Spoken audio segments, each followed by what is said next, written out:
Here we are again, ladies and gentlemen, of hashtag Sportsland. Once again, after a Bills coming in here, see my boy.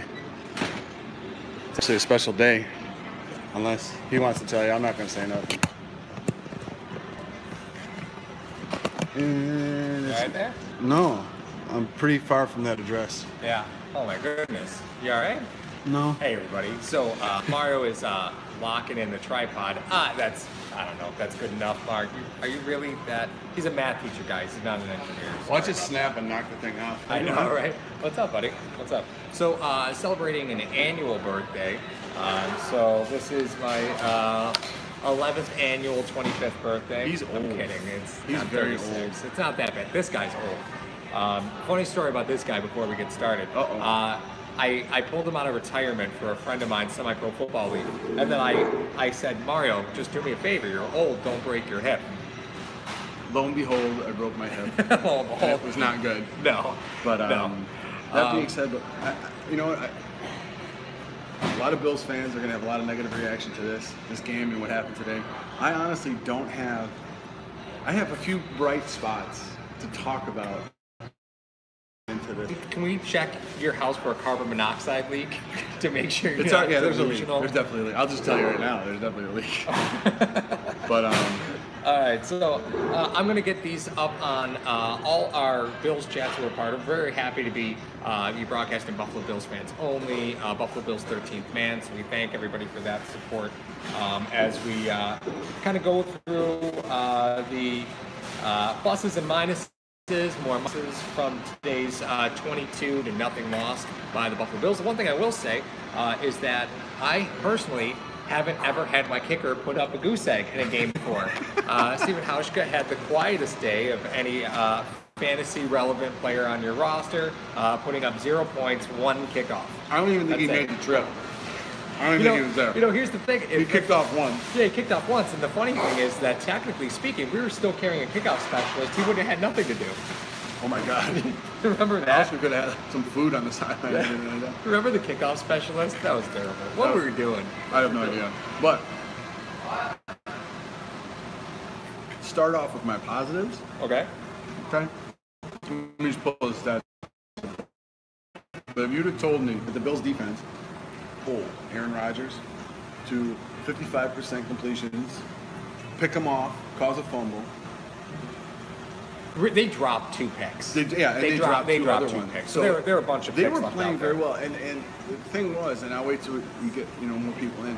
The thing about it was such a huge momentum shift early in the game when Allen threw in the end zone and got it picked off. Mm-hmm. That was so huge, and I mean I got a funny story with that too. But the thing about it was, I'm sitting on the couch. My wife's sitting next to me. We're watching the game. We haven't talked that whole drive. Like, not that we were mad.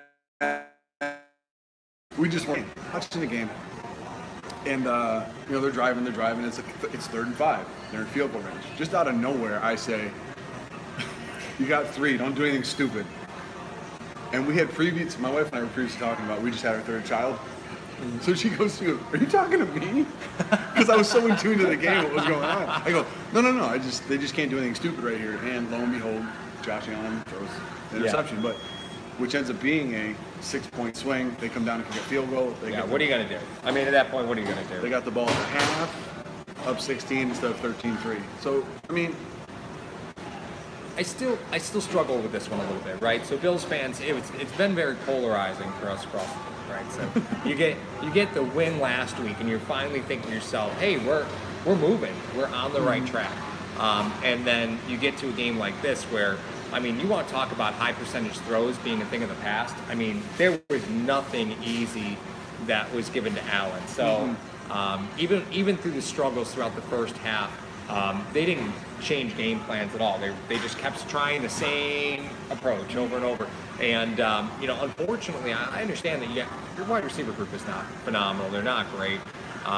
you're going to struggle with that for the entire season, but it would have been nice to have had a couple throws there that just made things easy. When your quarterback has 3 or 4 completions by the end of the first half, there's major problems, and that comes down to play calling. Now, could those plays have been out there for Allen and he just blew by him? Absolutely, of course, young quarterbacks are going to do that.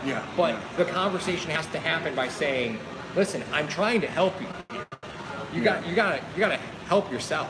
And clearly that didn't happen. Well, the thing about it too was the game plan that the Packers came out with, getting the ball out of Rodgers' hands quick. Now he can get the ball out of his hands quick all the time. Yeah. It's just, you had those quick timing routes, those quick outs, quick slants. They were mixing up the run. That's the thing that really bothered me about this game was, in a Mike Pettin defense, as we know, he's susceptible to the run. Always susceptible to the run. He has these exotic looks, the fronts, the blitzes. He comes up from weird angles with people. That's what they think really confused Josh Allen today. But the thing was, McCoy gets 5 carries. Yeah. 5 carries. Yeah. Are you kidding me right now? Yeah. When they went in, going into the game, I don't think they had a commitment to go to the run. I don't think that it was one of those things where you're only down 16 at the half. Try to run the ball. Try to control the clock. Try to keep Rodgers off the field and give your defense a rest. The defense played, for surrendering 22 points, they did pretty good today. I got to be honest, the Green Bay, this game you could look at and say, oh, Green Bay looks pretty good. Green Bay didn't look that good. Like, I understand, they could have put their foot on the throat of the Bills numerous times throughout the game, and they just weren't able to. And I don't know if that's a positive to pull back and say, yeah, you did hold one of the best quarterbacks that this game has ever seen to 22 points, right? Yeah. I get that that's a conversation you can have, but there's just so many things that went wrong from an offensive standpoint. I don't think you can really talk about positives on the defense without talking about the negatives on offense first. Yeah. Because we know that those two relationships are symbiotic, right? The offense and the defense, they have to move together, they have to correlate together, and we really just didn't see any of that. And that's tragic to me, that, you had what was such a positive game last week turned into just such a mess, offensively. So if you guys have any comments out there that you want to hear, you have anything you want to say, just let us know. We answer every comment. Again, this is a live stream, so of course anything you guys need. We had Below0 commenting. Oh, yeah? Kelvin Benjamin will not come back for the ball. Could be. That's going to cut the live stream. I think we're back. Okay. Wait a second. Sorry, guys. We're obviously using public services. Yeah. So. Don't use Walmart's Wi-Fi. Just letting you guys know. Walmart? Target. I'm joking. Whatever. We're in Tim Hortons. Yeah, I know. We are in Tim Hortons. But yeah, the point about it was, in a Mike Pettin defense, he's susceptible to the run. He should have tried to run a little bit more. You had some success with the run. Carry, but then it wasn't like those 4.8 yards where when the game was out of hand, you're just handing the ball off. That's you true. know what I mean? So that's true. Though it was still in the thick of the game. I really think the biggest momentum shift was that through just trying to understand it. And I think Fouts said, is he trying to throw it out of the end zone? Well, no, he was 30. If he wanted to throw it out of the end zone, he could have thrown it out in the 6th row. You know what I mean? So I don't know what that's a rookie mistake. You know what I mean? But that's a mistake. You haven't been down there yet. There's I don't know if there's 5 minutes left in the half, but you're about to go in 13th. Don't do anything stupid. Yeah, it's, again, you look at the way that this game played out, and you saw McDermott finally get snaps out at right tackle over Mills. It just didn't make a difference. The Bills' offensive line on that right tackle spot is just getting abused. You see Miller. I want you to explain Miller's relationship to the line calls to me, okay? Because every single play that Allen's in shotgun, Miller's peeking back, double taps, 1 count, ball gets snapped. Explain to me what that means, because it was driving me crazy. I think there's probably a lot of people who would like to see that, because Miller, to me, I could give or take inside this offense at this point. But you see Miller peek back, double tap, count to 1, snap. That was happening. So what is the reason that a guard would be doing that? I think the one main reason is so that the center can keep his eye up on the whole defense. He never has to duck his head down to snap. This is my contention. That's what we used to have. So the center can keep his eye on the, because with Pettin, he's going to shift stuff around all the time.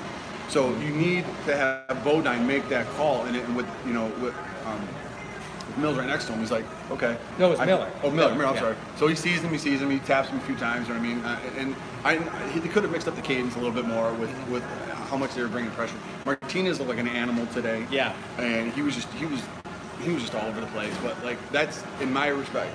In my view, that's what he's doing. He's like, okay, just keep your eyes and see if they're moving and see when we have to shift calls and this and that. Because Bodine's making every call. Allen's not making calls for the line. No. When he ends up maturing, ends up getting to that level, hopefully soon, he will start making calls like that anyway. But yeah, the line did not look great today. They were coming at all angles like they do in a Patton defense, and they were just getting outmanned at the point of attack. And Chris Ivory was having a little trouble picking up the blitz because he didn't know where it was coming from.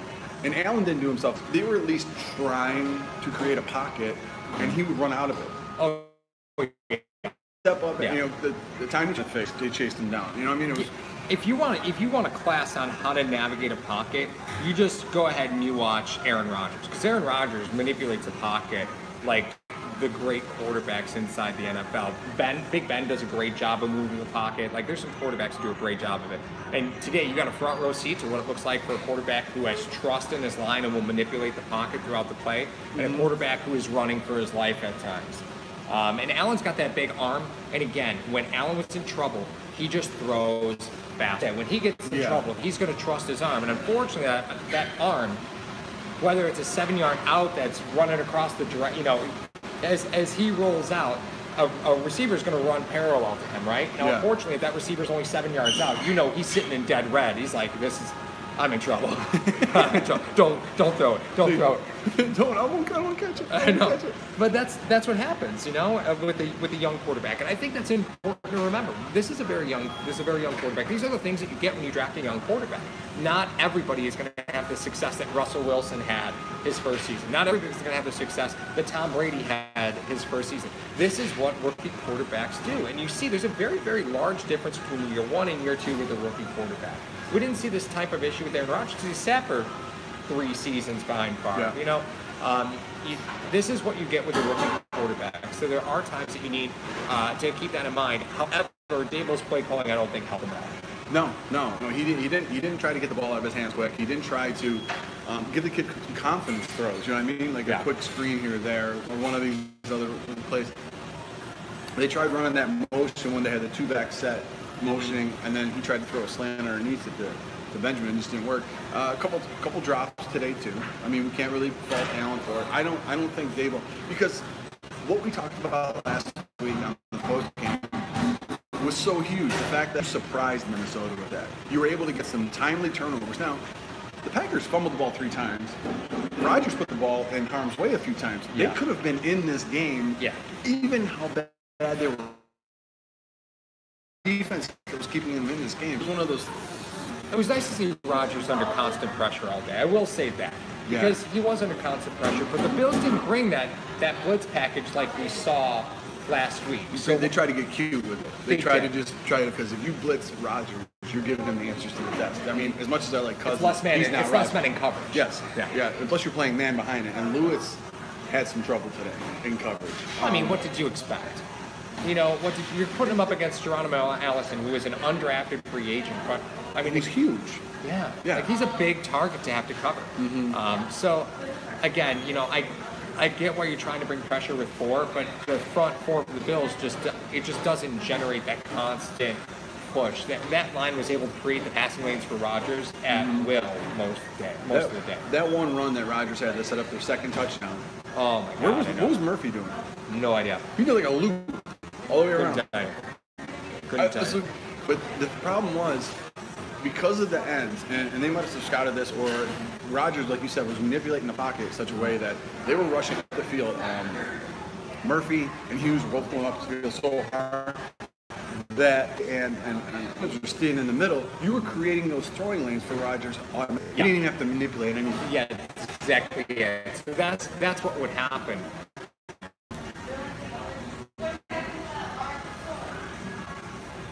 I will say, making me thirsty. No, I will say that right there. Unfortunately, the stat sheet's going to be again by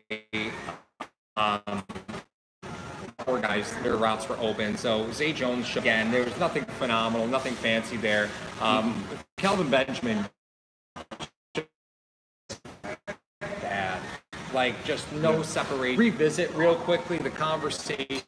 Kelvin Benjamin, the reason that he's not talked about with like Julio, AJ Green was Cam Newton's fault. Can we talk about that? Because that to me doesn't carry any water. Like, he open for I just think from the comments that he made, he thinks he's elite. He doesn't play that. He doesn't play to win elite level, period. I mean, last year he came into the campus of U.S. and you have to try, like, those guys sometimes, if the play call's not there, like with Dable, like, maybe the calls for that, you manufacture ways to get open. You find ways to get open. Now, true, week one they were playing Baltimore. You know, from the Bills themselves and Allen, guys, he missed for tons of overthrows. For the strength and conditioning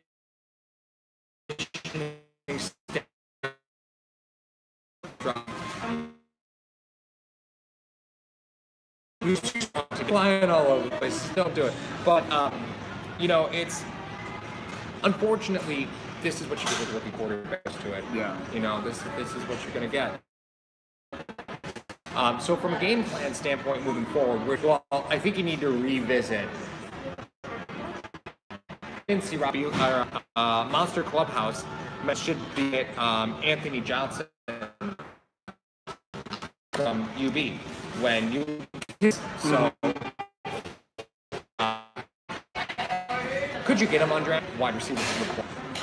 Yeah, you could pick him up. You but then again, there was a DN for the Bulls that the Bills passed on. So yeah, we're still missing out on that one. Yeah, so are the Raiders. Yeah.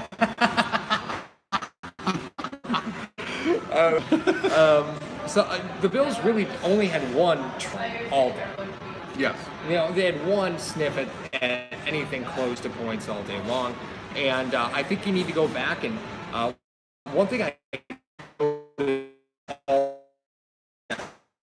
did you motion bitter did a ton of pre-snap. They tried motion, to work that in every which once was in a while, different than what I saw. It wasn't really something that they. It seemed like they wanted to take and be like, let's do this. They're gonna be too smart for that. So let's try this. You know what I mean? Let's try all this. And it didn't even work. It didn't. Yeah. And then it wasn't like Dable even tried to go back to it. It was just one of those things where it was like, yeah, and if it doesn't work, we're gonna keep trying. Yeah. And like you said earlier, they were just trying to. Was it the square? Yeah, square peg into a round hole. And yet another game where LaShawn McCoy was completely not involved at all. Now, I understand he's got a rib injury, and that's something that's going to be going on for a while. So I get that, right? I'm not going to contest that. I'm sure he's in a fair amount of discomfort, right? But there's other ways to get the playmakers on your offense ball. Who's your next playmaker? Who is it? Clay showed up a little bit today. I mean, for the first time all season. 4 for 40. I think it was the 4 for 40 stat line. No, it just didn't seem like they were committed to one thing at all. And well, when you carry 4 tight ends in your roster, you need to have that match in the first half. True. That's just all there is. Yeah. They have to be a major focus in your offense. If you're not going to run the football effectively, then you have to get them involved in the passing game. Yeah. And the Bills were 3 for 16. 3 for 16, third down. That stat line looked like Allen's at the end of the first half, right? You cannot be 3 for 16. Well, the Bills got more first downs from penalties than they did rushing. And that's more than third and one. Lineup. What would have bring pressure off the other side where that end wasn't. And then after that, Dable just because you're not doing it. And it was Allen was running for his life. Yeah, that it makes defense do it times. You know that once you start stacking the ones and emotion, right? But a seasoned quarterback would make that call. Seasoned quarterback goes, okay, that's where the pressure is. Like Well, a lot of times it was. I know Patton was blitzing once in a while, but a lot of times it was the whole line was getting and it was like, all right, and they're still getting to him. Yeah, like, that what was are we a gonna problem. do? That was a big problem. They had a lot of twists, a lot of stunts up front, and it was just a rough game for Allen. But hopefully, looking at the positives of it, hopefully it was a learning experience from him. Like when you meet a defensive coordinator that has been in the league, that's been battle knows how to confuse quarterbacks. Yeah, they do this, when they do this, I can adjust to that. So it's experience to have by the floor. My problem with the game today and Allen's performance was when he did throw the ball, it was contested. They were right to a receiver. It wasn't anybody that was wide open. And one thing about Patton's scheme that I think makes it a little bit easier is he's going to be bringing pressure. So oftentimes you're just in man cover. Okay, the corners are in man. Really easy. You got to beat them, though. The receivers got to beat them. That's just something the Bills are able to do right now. Mm-hmm. And I don't think there's any answers to it besides you have to start making plays at the line of scrimmage. You just got to start getting the ball into people's hands at the line of scrimmage. See where you can go. Because unfortunately, the way that the Bills were trying to manufacture yards down the field, probably because they thought, well, if we can survive the pressure, we've got man, we can make it work. It just doesn't. I don't know why Dable didn't see that up in the booth. He did not see that at all. That's another thing. Do you think Dable at this point, because you've seen 3 games where the Bills have been totally inept on offense, and 1 game where they haven't been. Yep. So, do you think Dable in the booth is still a good call, or do you think at some? What do you think is the breaking point for him coming downstairs? Do you think it's soon? Do you think he sees that as an issue? I think if you look at the touchdown that Allen threw to Kroom last week, that was only because he was in the booth, because he was able to see what they were doing. Okay. If he's on the field, maybe he doesn't see that. Right. Or maybe the guy that's up in the booth relaying the information down to him it doesn't correlate. You know what I mean? So I would keep him up there. If that's what he's doing, you don't want to switch things on Allen too much in this offense. You know what I mean? Right. You may want to. You're playing with an inferior wide receiver group. Yeah. You're playing with a line that's just trying to figure it out, and you got a rookie quarterback. The 2 best pieces that you have on the offense, which is supposed to be Clay and the video struggling, which we're gonna have to adjust and fix. Yes. Yeah. So we appreciate you guys joining in with the live stream. Any questions that you have over the course of the week, please just let us know. Yeah. Happy to answer anything. We're going to go record this week's content now. Cut that up so that you guys have. Sorry we didn't have anything too crazy for this week. Our apologies. It was just a scheduling conflict, so I apologize for that.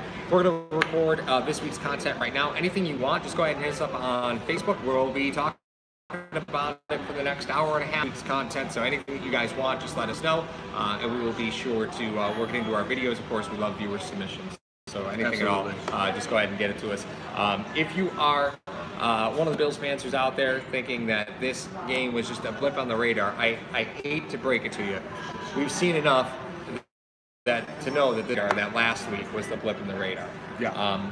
So with that being said, what into next week? What's the one thing, if you had a direct line to Brian Daboll, you had just one thing, what would it be on this offense right now? What would be the one thing? I would say that you need 25 as many ways as you can. Right. Okay. Try to throw a couple swing passes to him. Try to get him on a delayed draw. Try to do something to get him the ball, to take some pressure off of this kid. Yeah. And the other thing is, you have to design. If your wide receivers can't get open in man, you have to design routes to get them out of man. We saw it today. They were running pick play. The Packers were running pick plays. They were doing all this other stuff.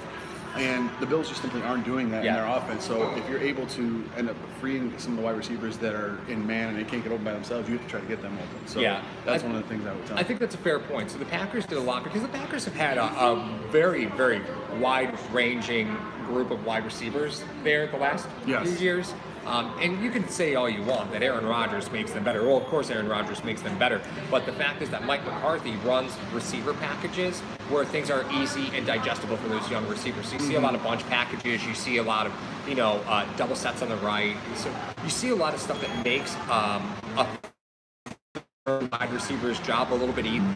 So it's important to note that, the Bills don't do that. right? No, Unfortunately, he they still, don't. he still has a college offense here in the pros that he's Yeah. trying to run. He's trying to just because at Bama he had the best players on the field, so he can run whatever he wanted and it would work. Yeah. Now he doesn't. Yeah, he had the best athletes on the field. That's one thing we say about Alabama is they definitely recruit the best athletes, and certainly not going to say they're the best NFL. I'm not going to say they're the best NFL prospects, but they are the best athletes. Which level you can get by with that, but so that's not really something that happens. You can't be successful like that. So if the question was asked to me, I would say, Brian Daboll, please, dear God, run bunch sets. Just get your receivers on the right side and try and free up guys that way, because you don't have the speed, you don't have the size to be able to compete with these NFL cornerbacks. Run a bunch set they with just, all tight ends and run the ball over. That's what I mean. What's wrong with that? Yeah. I don't know. If you can't throw the ball, you have to run the ball. Unfortunately, the Bills aren't running the ball. They're No. not even attempting to do so. So it's something they got to rectify before next week, and hopefully we'll see what happens. So that's us from Hashtag Sports. We, again, are going to hit up content for the rest of the week. If you guys enjoy the rest of your Sunday, if you are not hammered at this point, although I'm sure many Bills fans are, and you have a good one. Talk to you soon. See ya. All right, let's go report.